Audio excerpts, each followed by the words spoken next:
Sandy Keith is one of those characters of whom there are great examples in earlier literature, theater, and opera, who does very bad things.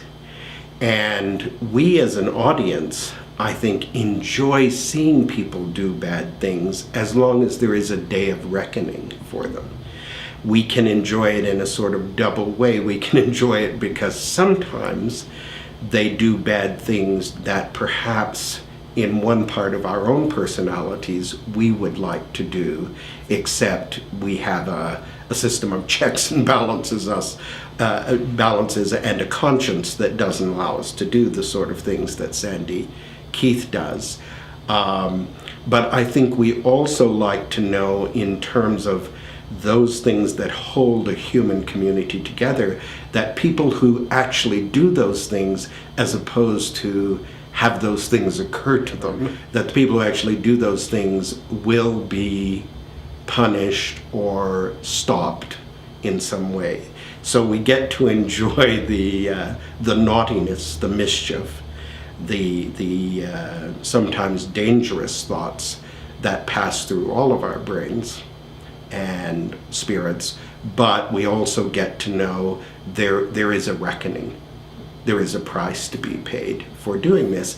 And that's the same whether you're talking about Richard III or Macbeth or Scarpia in Tosca, or Count de Luna in Trovatore, or whomever, that wonderfully evil Princess Amneris in Aida, and so forth. I think it's the same. We feel this excitement about those characters. My job is to take that and make it not just a manipulative way to get the audience excited by seeing somebody be very wicked indeed and then get punished, but to help us to understand how that is a universal thread of the human fabric. And I think we're as fascinated by that as we ever were. Every time there's a Bernie Madoff scandal or a political scandal of some sort, we're fascinated by not just the size of the crime, but what made someone who was, a little kid in elementary school, just like we were, or whatever, what led someone down that path? Was it greed for power? Was it greed for money? I think in Sandy Keith's case, he actually wanted to be loved more than anything.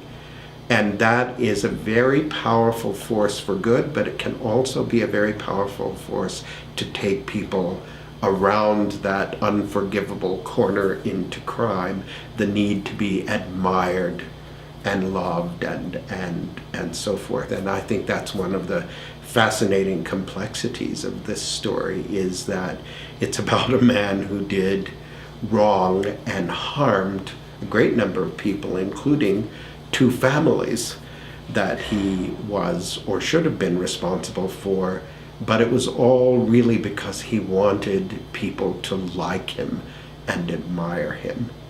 And at some point, he didn't have a check or a balance for that, or a conscience about how you got to that place, as long as you got to the place where you were loved.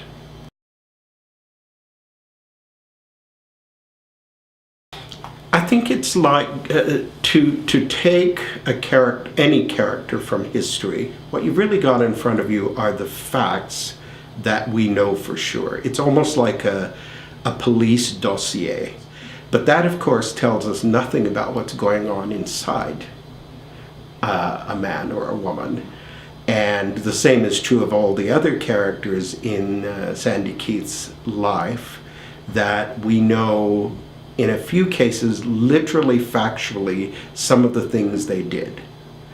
But we know nothing about what made them do those things. Did Sandy Keith love both of the women with whom he had children? What accelerated his criminal activity from sort of business swindles, if you like, to something that would actually cost human life?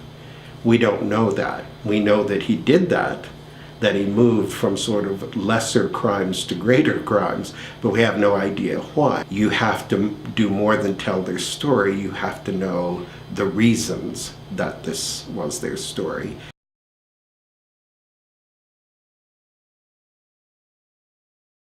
Bramwell loves inventing and reinventing this music for the Inventor. He loves doing it on the spot.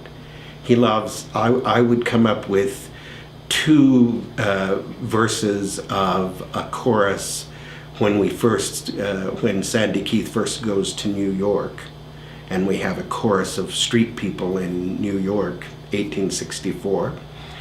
I wrote 2 verses, and both for dramatic and musical purposes, he needed a 3rd verse. And he said, and what if it's about this? What if the 3rd verse twists the first 2 in this way? And then what he really wanted, which is what we did, he wanted me to write it on the spot. And then he took the music of the first 2 verses and adapted it to fit the 3rd verse, and we did that like in 15 minutes in the rehearsal hall in one of the workshops. The point Bramwell wanted to make with this chorus of New Yorkers circa 1864 is, what was that city like? How grimy, how predatory was that city at that point? And so you get right into it, you know.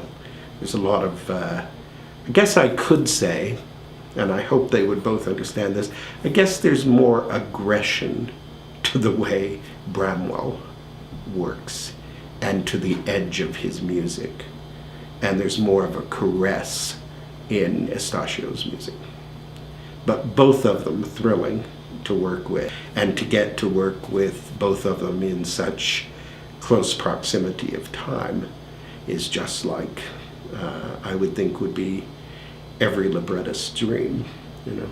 Yeah.